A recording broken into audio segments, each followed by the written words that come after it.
Hey guys, Hus from Aussie 4x4 Accessories. Today we're working on a PX3 wild track here at our shop at Smithfield in New South Wales. So we've got a wild track PX3.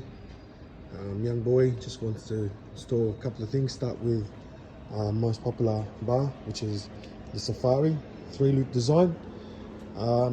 We've just started, but we will show you just some easy guides as what needs to be done with the PX3, as it does come with a tech pack computer.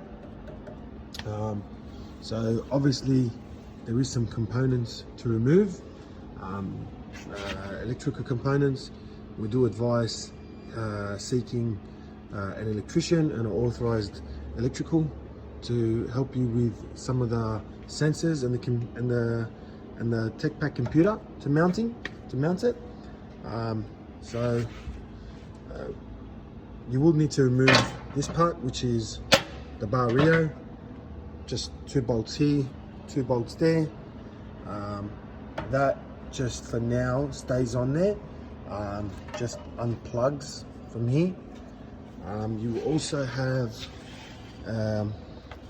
this component here that sits on the lower part of the mudguard. Now that would also get put into a new position. We just normally move it to a position that's more suitable.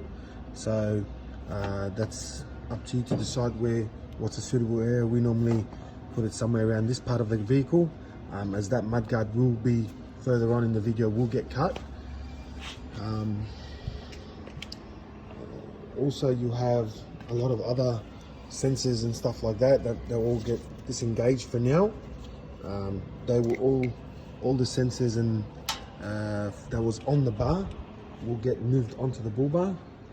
So if you see here, you see all these sensors, cables in there, all along here, they will get moved onto the bull bar.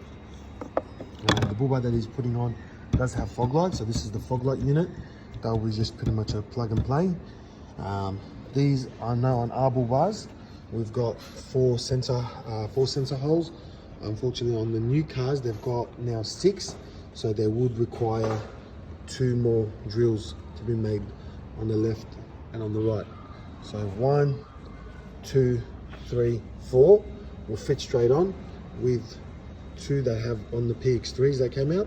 They've got 2 extra sensors. They would need to get drilled onto the bull bar to get that installed.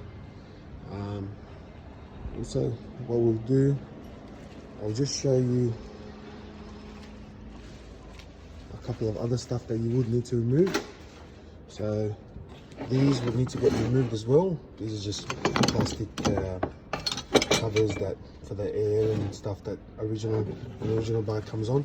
These all will get removed. These as well. These parts you wouldn't need it anymore, as the bull bar will go on. That sits in the front of the bar reinforcement, the one I was telling you, which has got 4 bolts. They'll get removed. Obviously that's the top cover, they'll go back on, and then the grill, they'll also go back on the vehicle once the bull bar is on place. Sometimes they do need to be cut.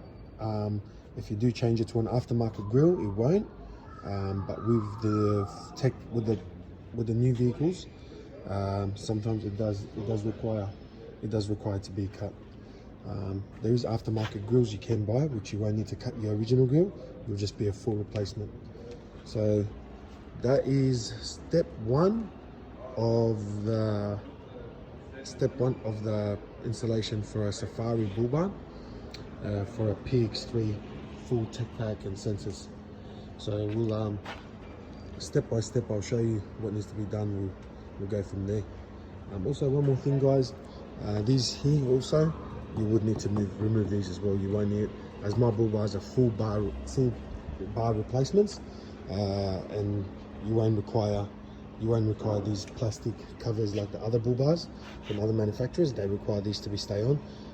These bumper bar holder brackets, they'll just need to be removed. Okay guys.